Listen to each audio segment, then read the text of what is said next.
हमारे सभी साथियों का एक बार फिर से पीपल पेड़ पर स्वागत है। दोस्तों, सनातन धर्म में ऐसी कई सारी कथाएं हैं जिसके बारे में जानना समझना हमें बेहद जरूरी है, लेकिन हर जगह इन कथाओं को लेकर अलग अलग तथ्य हमें देखने को मिलते हैं। इसके पीछे सबसे बड़ा कारण यही है कि हमारा सनातन धर्म पहले ही यही कहता है कि हरि अनंत हरि कथा अनंता। कुछ ऐसी ही कथा है रावण की पटरानी मंदोदरी की।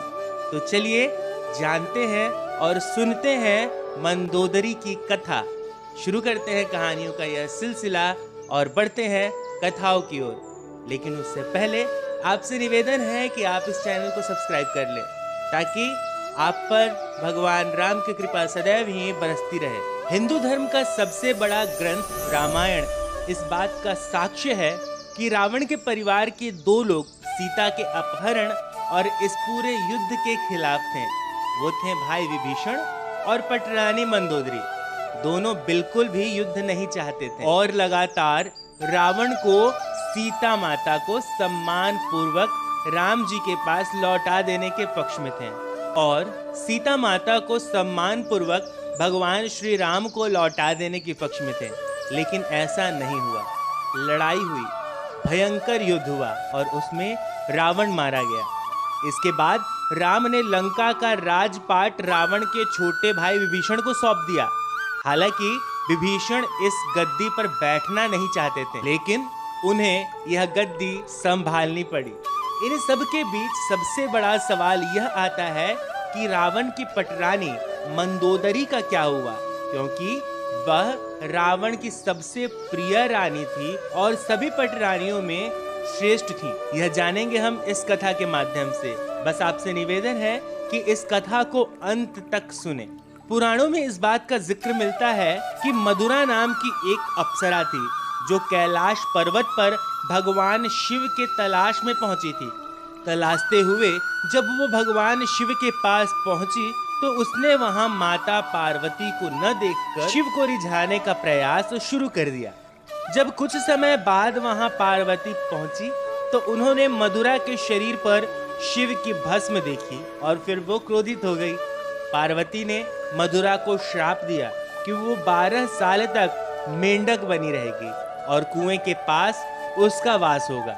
मधुरा को अपनी गलती की कीमत चुकानी पड़ी और असह्य कष्ट का जीवन शुरू हो गया। जिस समय ये सारी घटनाएं घट रही थीं, उसी समय कैलाश पर असुर राजा मायासुर अपनी पत्नी के साथ तपस्या कर रहे थे। दोनों एक बेटी की कामना के लिए तपस्या कर रहे थे। करीब 12 वर्षों तक दोनों तप करते रहे। इधर मधुरा के शाप का अंत हुआ तो वो कुएं में रोने लगी।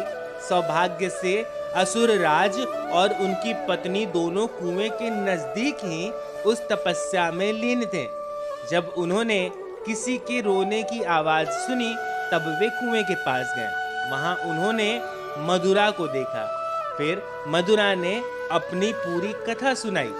असुरराज ने तपस्या छोड़कर मधुरा को ही अपनी बेटी मान लिया।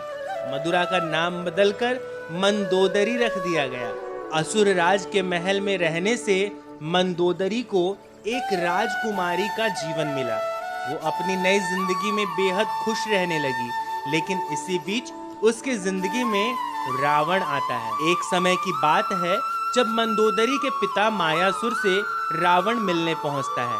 वहीं उसने मंदोदरी को देखा और मोहित हो गया। उसने मायासुर से मंदोदरी का हाथ मांगा।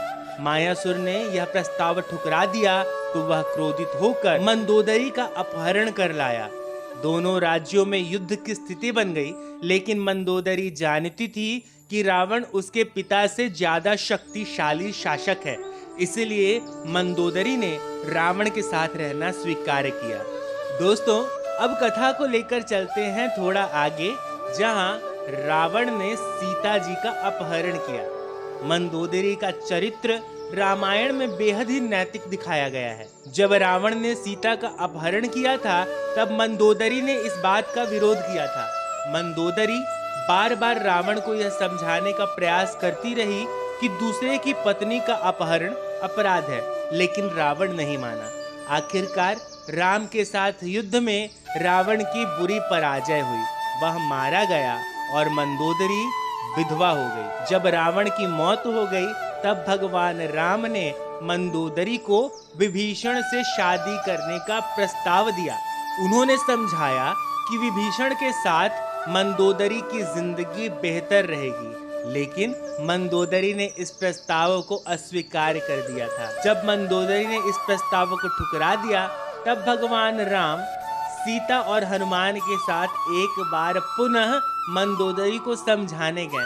तब जाकर ज्योतिष की प्रकांड विद्वान मंदोदरी को यह महसूस हुआ कि भले ही धार्मिक और तार्किक तौर पर यह विवाह गलत होगा, लेकिन नैतिक तौर पर देवर विभीषण से विवाह करना सही होगा। यह कोई गलत कार्य नहीं होगा। यह महसूस होने पर उसने इस प्रस्ताव को स्वीकार कर लिया। विभीषण से उसकी शादी हुई। दोस्तों, आपको बता दें कि रावण के मृत्यु के बाद मंदोदरी के बारे में वाल्मीकि रामायण में ज्यादा कुछ तो नहीं है, लेकिन रामायण के दूसरे अन्य पुस्तकों में मंदोदरी का काफी बार जिक्र आता है। वहीं दूसरी तरफ रावण की मृत्यु के बाद जब मंदोदरी विधवा हो जाती है तब भगवान राम विभीषण को सलाह देते हैं कि उसे अपनी भाभी से विवाह कर लेना चाहिए। यह परंपरा उन दिनों मान्य थी, लेकिन विभीषण के पहले से ही कई रानियां थीं और वह इसके लिए तैयार नहीं थे। यह भी कहा जाता है कि अगर विभीषण यह शादी कर लेते तो उन्हें भाई की जगह लंका पर शासन का नैतिक अधिकार हासिल हो जाता। हालांकि यह भी कहा जाता है कि ये विवाह शारीरिक तौर पर नहीं था, यह एक तरीके से विशुद्ध राज कार्य के लिए किया गया विवाह था। इस विवाह के बाद किसी भी प्रकार का यौन संबंध नहीं बनाया गया था, क्योंकि मंदोदरी भी चाहती थी कि उसके पति के निधन के बाद लंका में अस्थायित्व और समृद्ध रहे। वह राम से शत्रुता की बजाय मित्रता चाहती थी। रावण के मृत्यु के लिए उसने राम को कभी जिम्मेदार नहीं ठहराया था। एक वजह यह भी बताई जाती है कि रावण के निधन के बाद मंदोदरी भी उसकी चिता के साथ सती होने जा रही थी, लेकिन राम ने उसे रोक लिया। इसके बाद मंदोदरी के पास अपने देवर विभीषण से विवाह करने के अलावा कोई विकल्प नहीं बचा था। तो दोस्तों, यह थी रामायण से जुड़ी एक अद्भुत कथा, जिसके बारे में हम और आप बेहद कम ही सुनते हैं। कथा को लेकर आपके मन में कोई संशय है तो उसे मन में बिल्कुल न रखें और कमेंट बॉक्स में लिख डालें। हम यथोचित उसका जवाब देंगे। कथा अगर आपको अच्छी लगी हो तो आप इसे अपने दोस्तों, बंधु बांधवों और परिजनों के साथ साझा करें। हाँ, इस नेक कार्य में आप किसी भी तरह हमारी मदद करना चाहते हो तो स्क्रीन पर दिए गए नंबर पर आप अपनी आर्थिक सहायता हम तक भेज सकते हैं। अब अगले वीडियो तक दीजिए हमें इजाजत। हमारे सभी साथियों को हरे कृष्णा।